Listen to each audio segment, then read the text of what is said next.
कह रहा था कि निम्नलिखित समीकरणों को युग्म को विलोपन विधि तथा प्रतिस्थापन विधि से हल कीजिए और कौन सी विधि अधिक उपयोग है। कह रहा कि समीकरण दिया हुआ और दो तरीका से अधिक करना हल करना है, एक विलोपन विधि से और एक प्रतिस्थापन विधि से। जो दो में अच्छा लगे उसे हल करते रहो, ये बोल दिया। अब देखिए पहले चलते हैं कैसे विलोपन विधि। विलोपन विधि होता क्या,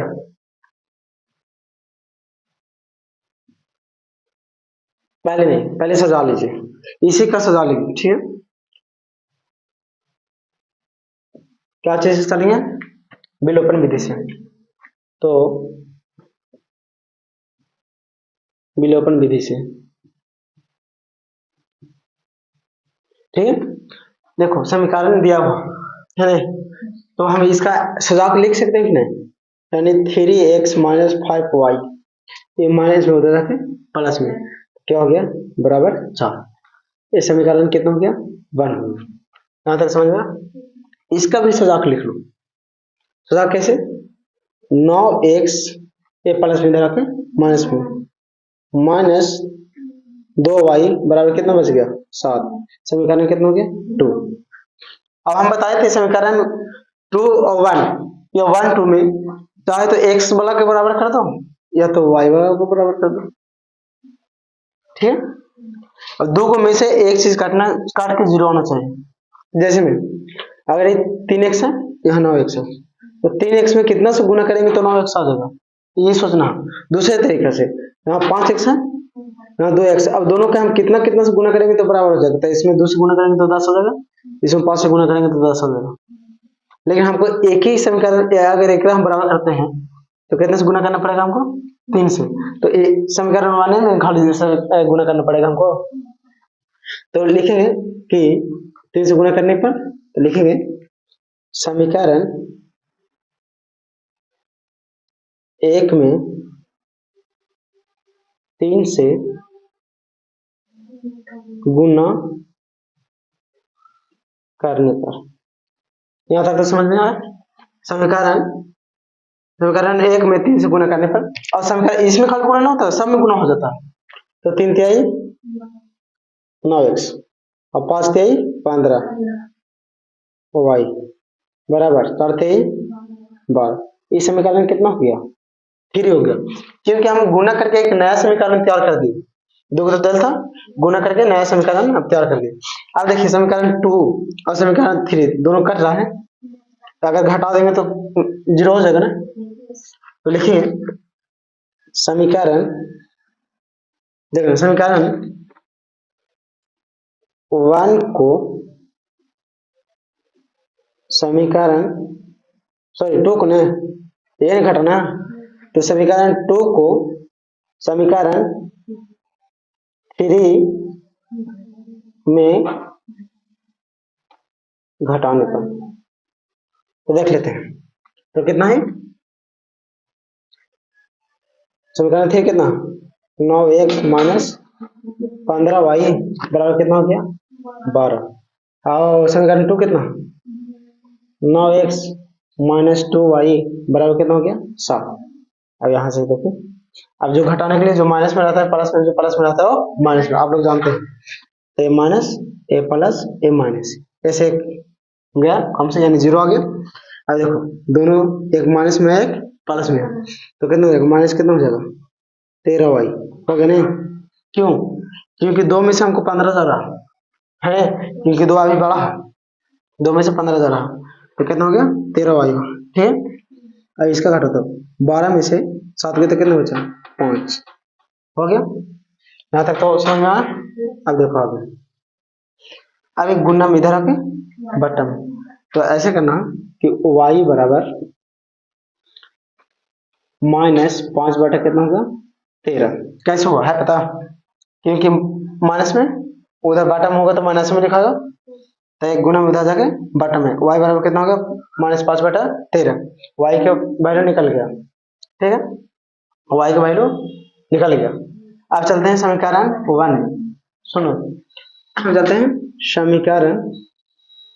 अब देखो समीकरण 1 में रखो या समीकरण 2 में रखो, y का वैल्यू x का वैल्यू अपने आप आ जाएगा, ठीक है। तो समीकरण वन में y का मान रखने पर। ठीक है, ठीक है। अब चलते हैं तो समीकरण देखते हैं। वन कितना, तो वन तो ये है ना, वन तो ये, तो कितना हो गया 3x माइनस 5y बराबर कितना है 4। ठीक है, 4 हो गया। अब देखिए 3x माइनस 5, अब मल्टीप्लाई होगा कितना, y का वैल्यू कितना हमको -5/13, तो गुने में करेंगे, गुने -5 बटे कितना कर देंगे 13। यहाँ तक समझ में आया।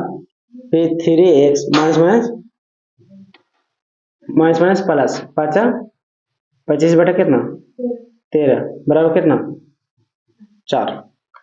ये प्लस में हो गया था माइनस में, यानी कि 3x बराबर 4 माइनस 25 बटे कितना 13, यानी कि 3x बराबर कुछ ना तो एक, तो एलसीएम होगा 13, 13 चौका 52, यानी कितना हो गया, इसका सही से लिख देते हैं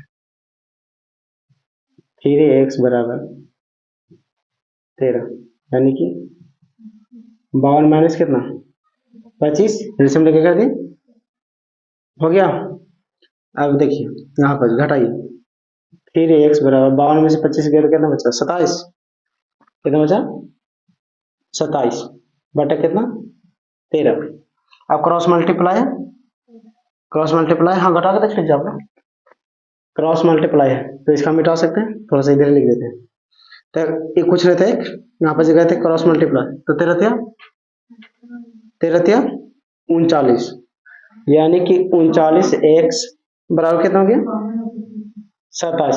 देख लीजिए ये गुना में उधर जाके बटन में, x बराबर 27 बटा कितना 39, 9 27, 13 39, यानी x बराबर कितना 9 बटा कितना 13।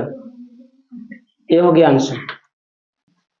हम क्या बोले थे कि समीकरण वन में x का वैल्यू निकाल दो, ये y का वैल्यू निकाल दो। ध्यान देना कितना 3x माइनस 5y बराबर 4 है, ये तो हो गया।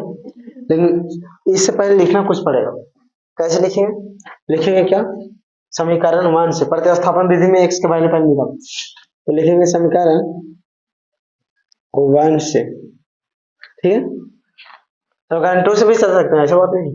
समीकरण वन कितना 3x माइनस 5y बराबर कितना 4, यहाँ तक तो समझ में आया। ये माइनस बदल जाता प्लस में, यानी 3x बराबर 4 प्लस 5y हो गया, एक गुना में उधर जाके बटे में, तो x बराबर 4 प्लस 5y बटा कितना 3। यहाँ तक तो समझ में आया। अब समीकरण वन से चलते, अब x की वैल्यू क्या चीज में पुट करेंगे समीकरण टू में, तो लिखेंगे समीकरण दो में x का मान स्थापित करने पर, स्थापित करने पर या रखने पर कुछ भी। समीकरण टू कितना, तो 9x माइनस 2y बराबर कितना 7, ठीक है। अब देखना x का मान तो इतना है ना, तो ये रखें, तो 9 के 9 ब्रैकेट कितना 4 प्लस 5y बटे कितना 9, ब्रैकेट ऑफ कर देंगे, माइनस 2y बराबर कितना 7, कहाँ 3 होगा, हाँ सॉरी बटन में कितना 3 होगा, सॉरी 3 हो गया। अब यहाँ पर क्या करेंगे है पता, पार पर एक गुना होगा ना, ब्रैकेट बाहर 9 चौका 36 प्लस 9 पचे 45 y बटे कितना 3, आता समझ में, फिर कितना माइनस 2y, कुछ नहीं देगा पीछे एक है बराबर कितना 7, ठीक। अब इसका एलसीएम लेंगे तो कितना आएगा, इसमें 3 तो धीरे धीरे में भागा होता है, एक बार में कटा, और एक से दोनों में गुना होगा तो सेम अंक, यानी कि 36 प्लस 45y, यहाँ तक हो गया, माइनस का माइनस। अब इसका एक में 3 से भागा देंगे तो 3 बार कटा, और 3 में 2 से गुना करेंगे तो 3 दूना कितना हो गया, 6y बराबर कितना, 7। यहाँ तक समझ में आया? अब देखिए यहाँ पर कुछ घट रहा, एक जाति घट रहा है कि नहीं, तो 36, अब 45 में से 6 गया तो कितना बचा हमको, 39, कितना बचा, 39, तो प्लस में 39 बचा, बटा कितना, 3 बराबर कितना, 7। यहाँ तक समझ में आया? अब यहाँ पर क्रॉस मल्टीप्लाई है कि नहीं, यहाँ पर क्रॉस मल्टीप्लाई है कि नहीं, कुछ में तो एक है, यानी कैसे लिख सकते हैं, एक से इसमें ऐसे क्रॉस मल्टीप्लाई, इससे इसमें, इससे इसमें, अब करेंगे क्रॉस मल्टीप्लाई, तो एक में पूरा से गुना करेंगे तो सेम आएगा, तो कितना, 36 प्लस 39y बराबर, और साथ कितना आएगा, 21। 21 हो गया यहाँ तक समझ में, ए प्लस में उधर रखें, माइनस में एक जाते की तरफ, तो 39, देख 39 बराबर 39y है ना, बराबर 21 माइनस कितना, 36, तो 39y बराबर कितना, माइनस कितना आ गया, 15, ठीक है, एक गुना उधर जाके बटा में, यानी कि y बराबर हो गया -15 बटा कितना, 39, 5 3 15, 13 39, y का मान कितना आ गया, -5 बटा कितना, 13। यहाँ तक समझ में आया? अब समीकरण मान में किसका मान रखेंगे, y का मान रखेंगे तो क्या चीज का मान आएगा, x का मान आएगा, तो यहाँ तक समझ में आया? अब इसको मिटावे, y का मान याद करके रखना, ठीक है, यहाँ तक मिटा देते हैं, उतारे हुए, अरे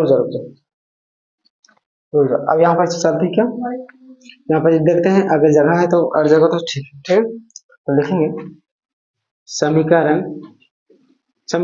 y में मान रखे या 1 में रखे या 2 में रखे, 1 में y का मान रखने का, ठीक है, y का मान रखने का, ठीक है। अब यहाँ तक तो आप लोग उतार लीजिए, यहाँ तक उतार लीजिए आप लोग,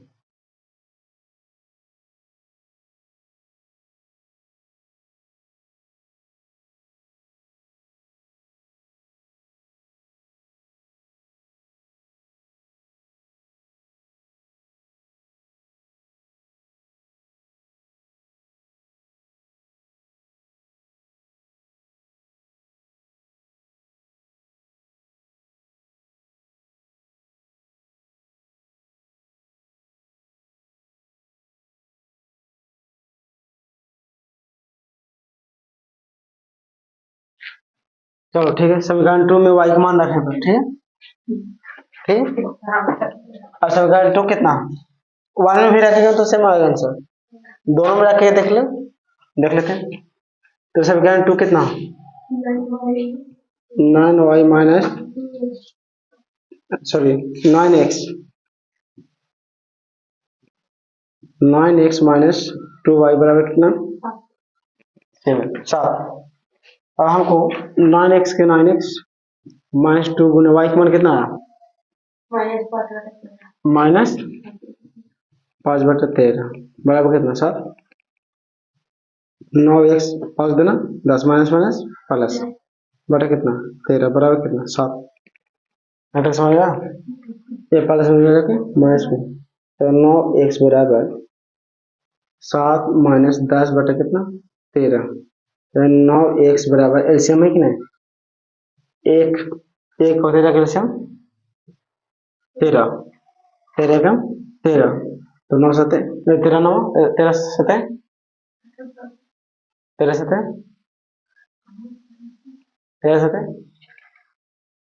13 सते 51 होता है, बता 51 में माइनस कितना, 10,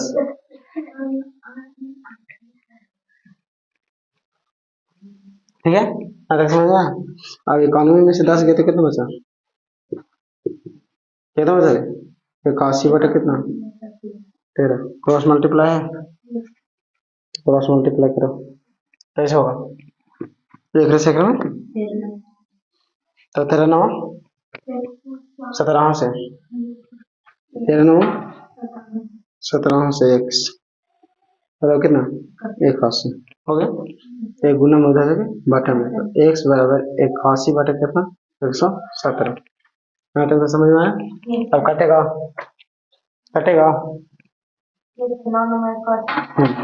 9 81 और 13 17 से x बराबर कितना, 9 बटे कितना, 9 बटे कितना, 13। x का मान भी आ गया। और यहाँ पे देखिए कौन सा विधि अच्छा लगा, विलोपन विधि अच्छा लगा ना, तो लिखेंगे कि इस प्रश्न में विलोपन विधि अधिक उपयोग है। हम